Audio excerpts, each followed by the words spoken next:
어느덧 2024년도 12월 한 달만 남은 시점에 왔습니다. 여러분들은 올 한 해 세워두신 목표 혹은 올 한 해 세워두신 계획을 얼마나 이루셨습니까? 또 여러분들은 인생을 살아가면서 세워두신 목표를 가지고 계십니까? 제가 너무 거창한 걸 여쭤보네요. 우리가 인생을 살아가면서 여러분들은 무엇을 이루기 위해서 인생의 삶을 살아가고 계십니까? 그리고 또 목표를 이루기 위해서 여러분들은 무엇을 하고 계십니까? 인생의 목표가 있다면 그것을 단번에 이룰 수 있는 사람은 없을 것입니다. 그 목표를 이루기 위한 단계적인 계획들을 세워 나가야 하는 것이죠. 그래서 최종적인 목표를 이루기 위해서 그 목표까지 도달하기 위한 우리는 단계를 거쳐 나가고 있는 중입니다. 그렇다면 이런 질문을 또 할 수 있겠죠. 그러니까 목표 자체가 지금 나에게 있어서 당장에 이루어질 수 없는 것이지만 그 목표를 이루어 가기 위해서 그 목표가 존재한 그 자체로 의미가 있는 어떠한 목표가 있다면 무엇이 있겠습니까? 쉽게 말씀드려서 목표를 이루는 것뿐만 아니라 그 과정에 있어서 나에게 유익이 되는 그러한 일들이 어떤 것들이 있겠습니까? 저의 질문이 너무 이렇게 추상적이어서 아마 감이 잘 안 잡히실 텐데요. 제가 두 가지 사례만 들어드리겠습니다. 대부분의 많은 사람들이 신년이 되면 다이어트를 결심합니다. 이 다이어트라고 하는 목표를 세웠을 때 결국에 다이어트의 궁극적인 목표 이루고자 하는 것은 무엇입니까? 나의 체중이 감량되는 것입니다. 근데 그 체중을 감량하기 위해서 운동을 하게 되고요. 그리고 또 식단 조절을 하게 되죠. 그러니까 그것으로 어떠한 열매를 맺을 수 있게 되냐면 내 몸이 건강해지는 것을 경험할 수 있는 것입니다. 궁극적인 목표는 체중을 감량하는 것이지만 그 체중을 감량하기 위해서 매일매일 규칙적으로 운동하는 삶으로 바뀌게 되고요. 그리고 이것저것 가리지 않고 먹었던 내 식생활을 건강한 식생활로 바꾸게 되는 어떤 그런 과정들이 생겨나게 될 것입니다. 그러면 궁극적으로 체중을 감량한다는 목표가 아직 이루어지지 않았다 할지라도 어떻습니까? 우리의 삶은 건강한 삶으로 바뀌어 간다는 것이죠. 그러니까 목표가 이루어지지 않더라도 그 과정에 있어서 굉장히 귀한 열매가 맺어질 수 있는 것입니다. 또 두 번째는요. 예를 들면 이런 목표를 가질 수 있겠죠. 올 한 해, 1년 동안 내가 책을 50권을 읽겠다라는 목표를 세울 수 있습니다. 그럼 어떻습니까? 한 일주일에 한 권씩은 읽어야 1년에 50권의 책을 읽을 수 있겠죠. 근데 그 50권을 다 읽지 않더라도 그 과정에서 어떤 열매들이 맺어질 수 있습니까? 내가 다양한 분야의 서적들을 탐독할 수 있을 것이고요. 한 권 한 권 읽어 나갈 때마다 나의 지식과 견문과 새로운 시선들이 확장되어 가는 것을 느낄 수 있을 것입니다. 50권을 다 채우지 않더라도 그것을 독서해 가는 과정, 읽어가는 그런 과정 가운데 반드시 우리에게 배움이 생겨난다는 것입니다. 그러니까 목표를 세워놓고 그 목표가 아직 이루어지지 않는 그 과정 가운데서도 우리는 반드시 우리에게 열매 맺어지는 그러한 모습들이 있다라는 사실입니다. 여러분 목표가 영어로 goal입니다. goal. goal 목표를 이룬다라는 것에 영어를 보면 goal in이라고 이야기를 하죠. 축구에서 축구공이 골대 안으로 들어가는 것이 무엇입니까? 골인, 골인, 골이 안쪽으로 들어갔다라고 이야기를 하죠. 그리고 또 골인이라고 사용하는 종목들이 많이 있죠. 그러니까 구기 종목들, 공을 사용해서 상대편과 시합을 하는 그런 겨루는 그런 모든 운동들이 대부분 이제 골인이라는 그런 단어가 있고요. 또 마라톤 아십니까? 마라톤에서 열심히 달리죠. 42.19km를 열심히 달려서 마라톤 코스의 가장 마지막에 세워져 있는 이 띠가 있잖아요. 그 목표 지점. 그것도 올인이라고 이야기를 합니다.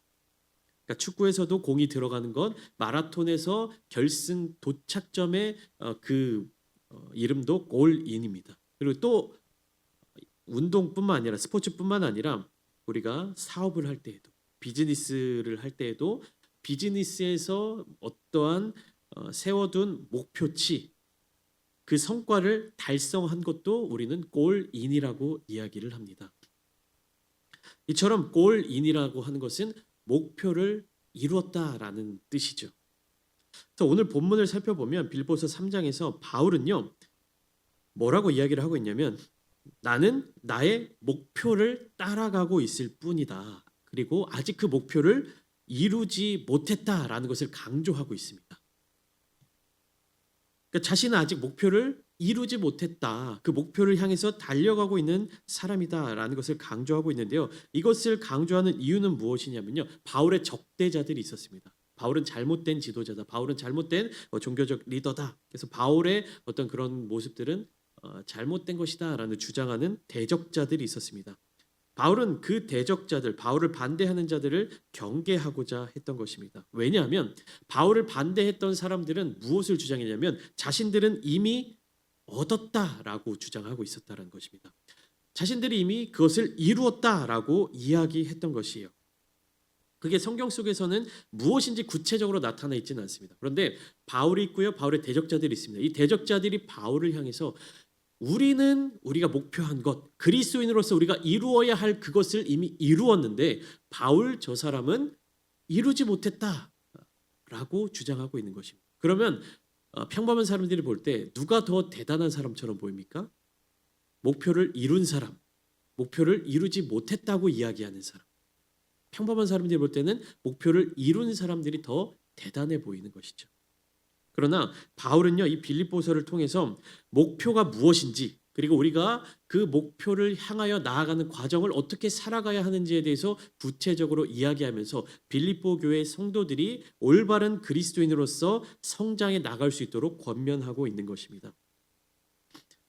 그렇다면 바울의 반대자들, 대적자들은 무엇을 얻었을까요? 성경 속에 나타나 있지 않기 때문에 우리가 유추해 볼 수 있고 추측해 볼 수 있는 것은요, 내가 그리스도를 따르는 그리스도인으로서 완전한 영역에 도달했다. 하나님 나라에 관한 지식이 나에게 충만하다. 이런 것이 아니었을까라고 추측해 볼 수 있습니다. 본문 말씀을 함께 보실까요? 12절과 13절 말씀 제가 한번 읽어드릴 텐데 다시 한번 보겠습니다. 내가 이미 얻었다 함도 아니요 온전히 이루었다 함도 아니라 오직 내가 그리스도 예수께 잡힌 바 된 그것을 잡으려고 달려가노라. 형제들아 나는 아직 내가 잡은 줄로 여기지 아니하고 오직 한 일, 즉 뒤에 있는 것은 잊어버리고 앞에 있는 것을 잡으려고.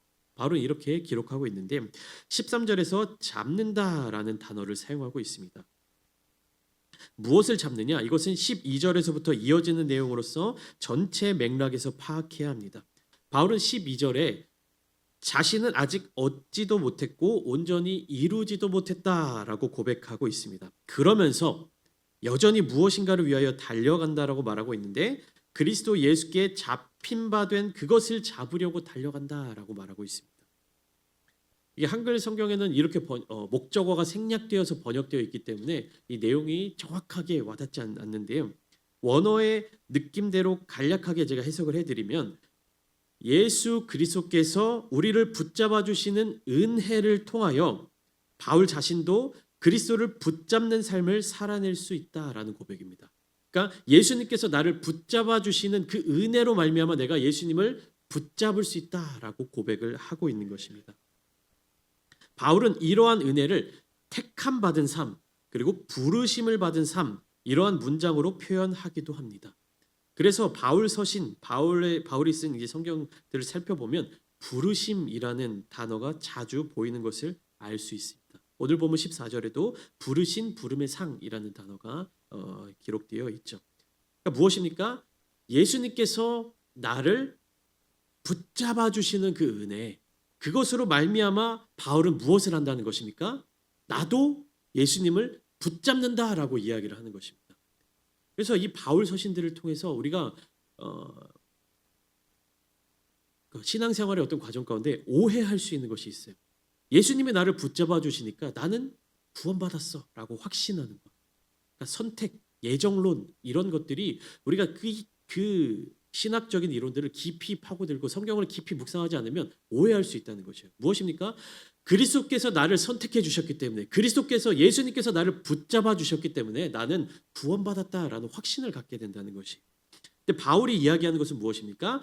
예수님께서 나를 붙잡아 주시는 그 은혜로 말미암아 나도 무엇을 해야 된다는 것이요? 나도 예수님을 붙잡아야 한다는 것입니다. 내가 예수님을 붙잡는 이 이어지는 행위가 없이 예수님께서 나를 붙잡아 주시는 은혜만으로 내가 구원받았다라고 확신하면 안 된다라는 것입니다. 주님께서 나를 붙잡아 주시는 그 은혜를 힘입어 우리도 예수님을 붙잡는 삶을 살아가야 한다는 것이에요. 예수님께서 바울을 붙잡아 주신 것은요, 완성형입니다. 이미 완성된 일입니다. 그러나 바울이 예수님을 온전히 붙잡는 것은요, 아직 완성되지 않은 미래적인 일입니다. 그렇기 때문에 바울은 성경 말씀 이 빌립보서를 통해서 내가 예수님을 끝까지 붙잡는 그 일을 위하여서 아직 매진하고 있다. 아직 달려가고 있다. 이렇게 이야기하고 있는 것입니다. 그리스도가 미리 은혜를 베풀어서 바울을 잡아주셨기 때문에 바울은 그 주님의 은혜에 힘입어 예수님께 붙잡혀 있으려고, 예수님을 붙들려고 그렇게 매진하고 있는 것입니다. 그 표현이 바로 12절부터 14절까지 말씀. 그러니까 내가 무엇을 붙잡느냐, 내가 잡은 줄로 여기지 아니하고 오직 한 일 뒤에 있는 것을 잊어버리고 앞에 있는 것을 잡으려고 달려간다. 결국 이게 무엇입니까? 내가 예수님을 잡기 위해서 나의 인생을 달려간다라는 것입니다. 그러나 바울은 스스로가 아직 잡은 것으로 여기지 않았기 때문에 과거는 잊어버리고, 그러니까 과거에 머물러 있지 않고 미래를 향하여 나아가고 있습니다. 그러니까 뒤에 있는 것을 잊어버린다라는 말이 무엇이냐면요, 과거에 머물러 있지 않는다라는 이야기입니다. 이것은 과거의 업적이나 도달한 종교적 상태, 어떤 지식적인 수준, 이런 것을 자랑하는 것을 거부하고 있는 것이에요. 바울은 지나간 것으로 만족하거나 거기에 안주할 수 없었고 앞으로 해야 할 자기에게 주어진 복음의 사업, 계속해서 예수 그리스도를 붙들고 나아가는 그 일을 바라보고 있는 것입니다. 그리고 이러한 자신의 모습대로 빌립보 교회 성도들이 살아가기를 바라고 있는 것입니다. 그래서 14절 말씀처럼 고백하고 있는 것이죠. 표대를 향하여 그리스도 예수 안에서 하나님이 위에서 부르신 부름의 상을 위하여 달려가노라. 표대는 헬라어로 스코폰이라는 단어인데요. 제가 설교 초반에 말씀드렸던 그 마라톤에서 도착점, 골인 지점, 그것을 표대라고 이야기합니다. 헬라어 원어를 살펴보면 표대는 바로 그 경주의 달리기 경주의 골인 지점을 표대라고 이야기를 합니다. 고대 올림픽이 기원전 8세기경부터 시작되었다고 합니다. 그러니까 마라톤도 한 기원전 4세기, 5세기부터 시작되었다는 설이 있고, 바울이 살아가고 있던 그 시대 1세기경에는 이러한 어떤 그리스, 헬라 문화, 로마의 문화, 어떤 고대 스포츠, 올림픽 문화가 굉장히 발달한 그러한 시대였고 또 발달한 지역이었습니다. 그렇기 때문에 바울은 이 빌립보 교회 성도들을 향하여서 이 그때 당시 어떤 스포츠의 한 개념을 가지고 설명을 해주고 있는 것이요. 그러니까 표대를 향하여 그리스도인들은 달려가야 한다. 어떻습니까? 아직 결승점에 도착하지는 않은 상태다. 우리는 달려가고 있는 중이다. 그러는 경주자가 어디를 바라보아야 하느냐? 달리기를 하는 사람들, 마라톤을 하는 사람도 그렇고, 그다음에 단거리 뭐 100m, 200m 단거리 경주를 하는 사람도 그렇고, 어떻습니까? 우리가 올림픽 경기를 볼 때 100m 달리기를 살펴보면 선수들이 출발점에 이렇게 딱 출발할 때 몸을 어떻게 합니까? 엎드린 상태에서 최대한 앞으로 딱 기울입니다. 그리고 눈은 목표 지점을 향해서 바라보고 있어요. 그래서 올림픽 경기나 하계 스포츠나 이렇게 이런데 굉장히 어이없지만 실격하게 되는 사례 중에 한 가지가 뭐냐면 부정 출발이에요. 왜 그러냐면 이 그 단거리 달리기나 혹은 이게 수영 선수들이 출발할 때 이렇게 아차 탁 하면 바로 튀어나갈 수 있도록 몸의 모든 중심이 앞으로 쏠려져 있어요. 그렇기 때문에 이 총소리를 듣고 이게 반응해서 출발해야 되는데 너무 이렇게 앞으로 기울어져 있으니까 총소리가 울리기 전에 탁 튀어나가는 거예요. 그러면 그게 부정 출발이 되는 거고. 그러니까 그만큼 이 목표를 향해서 달려가려는 그 단거리 경주자들 최대한 몸이 앞으로, 그리고 달려갈 때 어떻습니까? 전속력으로 달려갈 때 최대한 머리와 몸을 상체를 앞으로 숙이고 그 결승점만 보면서 달려가지 않습니까? 그러한 것을 바울은 표대를 향하여 달려가는 그리스도인들의 모습으로 비유해서 설명하고 있는 것입니다. 이 단거리 달리기 주자들, 그 사람들이 뒤를 돌아보면 어떻게 됩니까? 넘어지겠죠. 혹은 넘어지지 않더라도 속력을 더 앞으로 내지 못하게 되는 것입니다. 이기지 못하게 되는 것이. 그렇기 때문에 바울은요, 단거리 주자가 달리기 선수는, 수영 선수든 자기 몸을 앞으로 쭉 내밀고 두 눈은 저 멀리 보이는 표대에 집중하는 모습으로 뒤를 돌아보지 않고 저 목표점을 향해서 마음과 정신을 기울이고 있는 그 모습을 보여주고 있는 것입니다. 그렇기 때문에 바울은 뒤에 있는 것들은 보지 않는다, 뒤에 있는 것들은 잊어버린다라고 이야기를 하고 있는 것입니다. 근데 이 바울이 잊어버리고자 하는 뒤에 있는 것들, 즉 과거에 있는 것들은요, 바울 그 자신이 과거 유대인으로서 성취한 것들과 그리고 교회의 핍박자로서 저지른 죄들을 모두 포함하는 것입니다. 바울은 굉장히 명망 있는 유대인 랍비였습니다. 그런데 그 과거의 모든 성취한 것들을 다 잊어버린다라고 고백하고 있어요.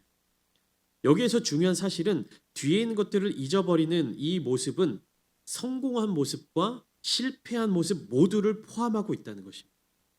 바울의 대적자들이 자신들의 성공에 도취되어 있는 사람들의 대표적인 모습으로 나타나고 있는데, 우리도 우리 신앙생활을 보면 어떻습니까? 우리의 신앙생활에 가장 화려하고 찬란했던 모습에 빠져 있기가 쉽습니다.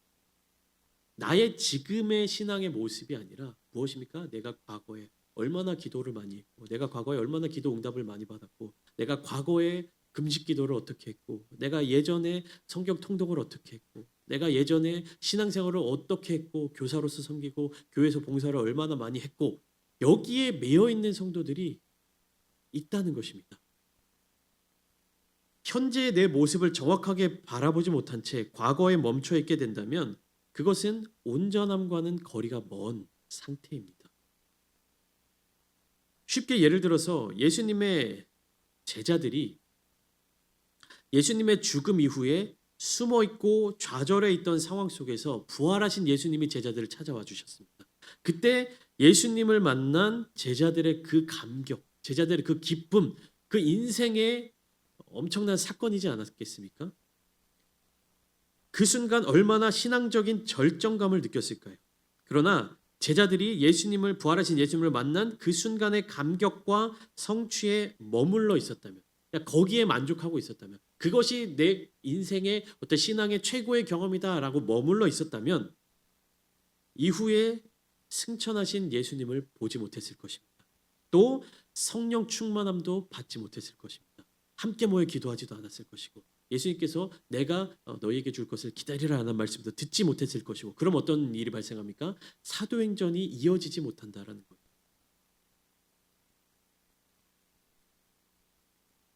네, 또한 중요한 것이 있습니다. 무엇이냐면 우리가 뒤에 있는 것들에 머물러 있는 것은요, 우리가 실패한 과거에도 머물러 있어서는 안 된다라는 것입니다.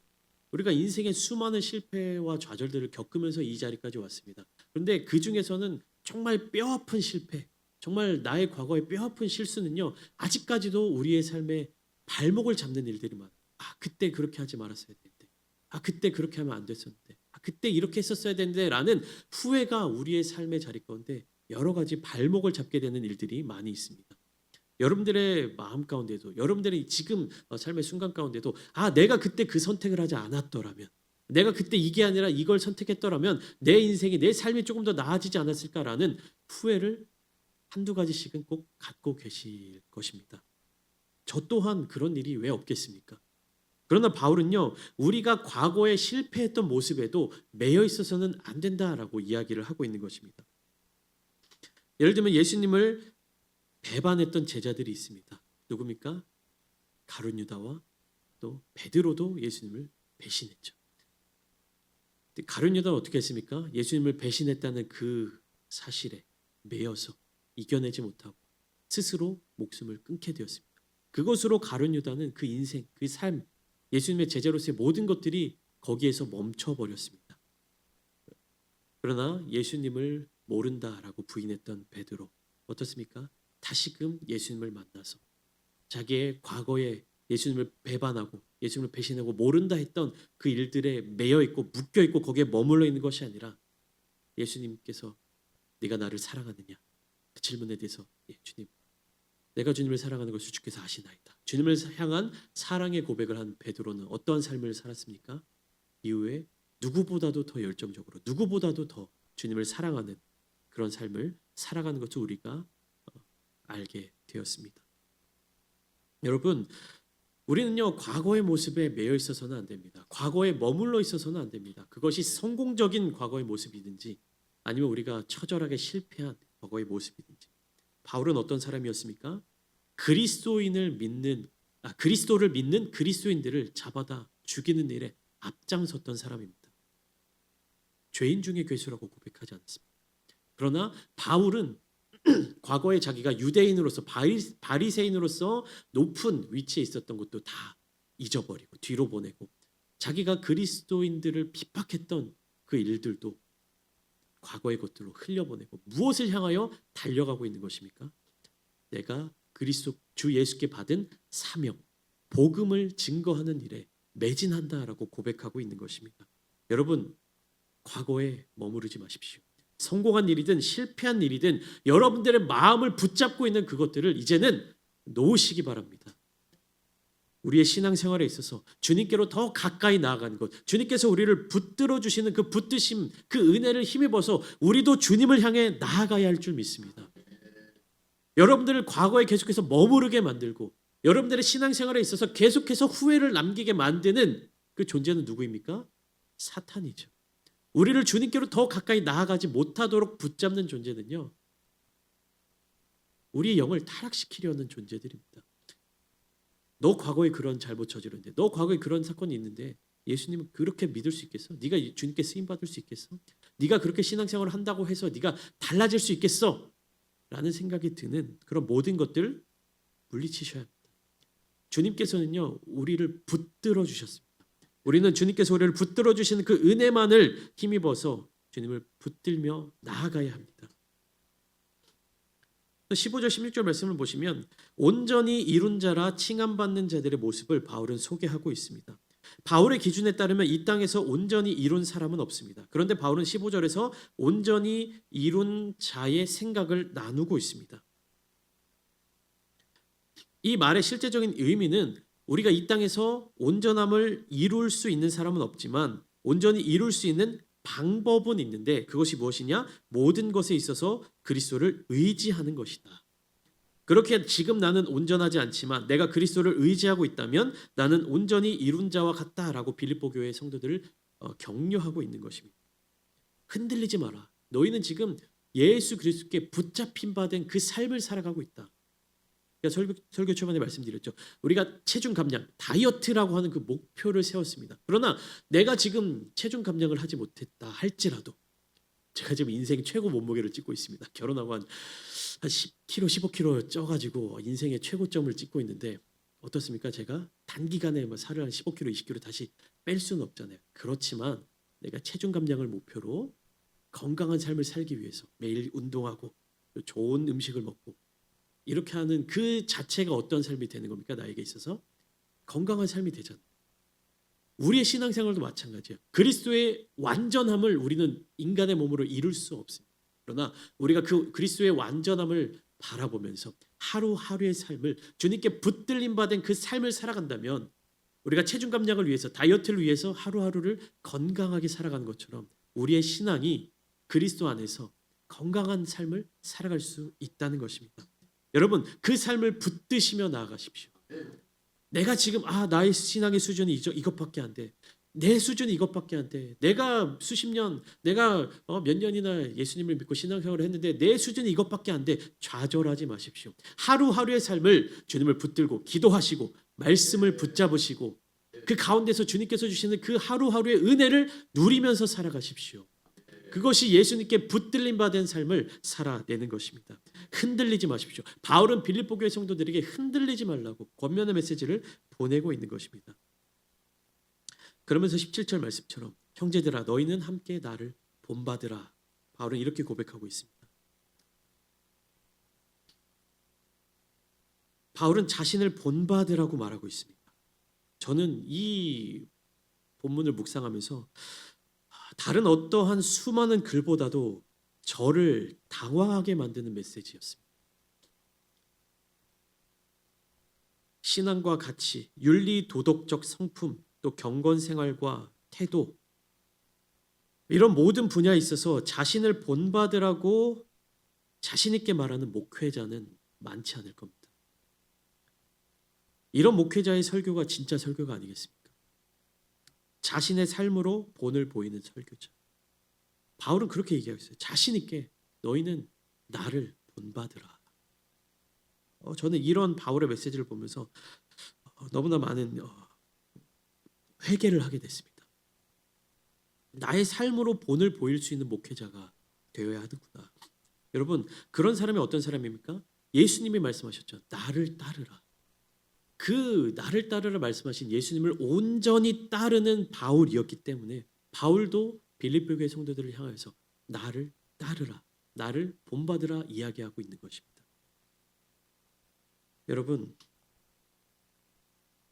여러분들은 누구를 본받아 살아가고 있습니까? 빌립보 교회 성도들은 지금 어떠한 목회자들을 바라보고 있겠습니까? 바울과 같은 사람, 아무것도 가지지 못했다. 나는 아무것도 이룬 것이 없다. 라고 고백하는 목회자와 나는 이미 다 이루었다. 내가 예수 그리스도에 대해서 다 알고 있다. 내가 하나님 나라의 구원을 다 이루었다라고 말하는 이 두 종류의 목회자가 있습니다. 그러나 바울은 무엇을 이야기하고 있습니까? 다 이루었다 하는 그 사람들을 따라가지 말고 아직 이루지 못하지만 그것을 이루기 위하여서 그리스도께 붙들림 바 되는 삶을 살아가는 나를 본받으라라고 진실된 마음으로 권면하고 있는 것입니다.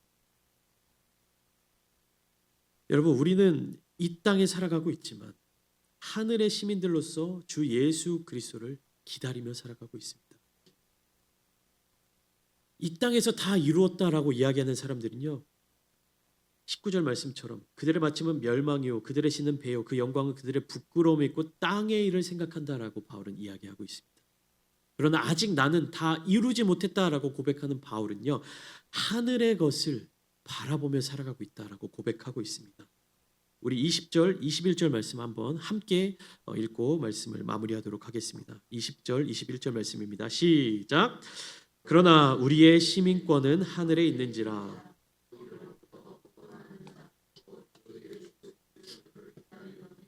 그는 만물을 자기에게 복종하게 하실 수 있는 자의 역사로 우리의 낮은 몸을 자기 영광의 몸의 형체와 같이 변하게 하시리라. 아멘. 여러분, 우리는 이 땅을 살아가고 있지만 어디에 속한 사람들입니까? 하늘에 속한 사람들입니다. 우리는 하늘의 시민들로서 이 땅에 잠시 여행을 온 것이. 그래서 주 예수 그리스도를 기다리며 살아가는 것입니다. 주님께서 다시 우리를 데리고 저 천국 본향으로 데려가시는 그날을 기다리며 이 땅을 살아가고 있는 것입니다. 그렇기 때문에 우리는 어떠한 삶을 살아야 되는 것입니까? 땅의 기준대로 살아가야 합니까? 하늘의 기준대로 살아가야 합니까? 하늘의 기준을 두고 살아가야 하는 것입니다.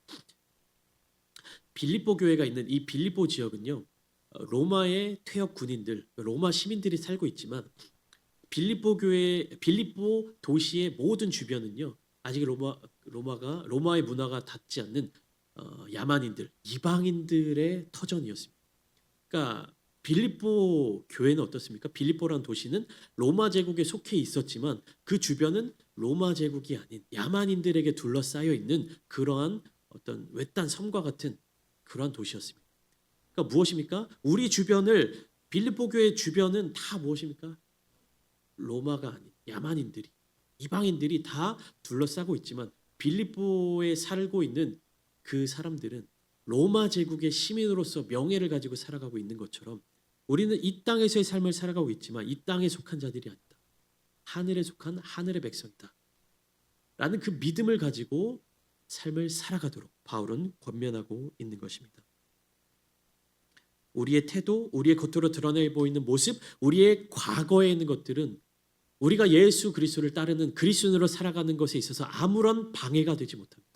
내가 과거에 어떤 삶을 살았는지는요, 주님께 있어서는 아무것도 중요하지 않습니다. 바울이 어떤 사람이었습니까? 그리스도인들을 잡아다 죽이는데 앞장섰던 사람이었습니다. 그러나 회심한 이후에 누구보다도 예수 그리스도를 전하는 일에 앞장서고 충성을 다할 수 있었던 사람이었습니다. 예수님은요, 우리의 과거를 기억하지 않으십니다. 우리의 죄를 바라보지 않으십니다.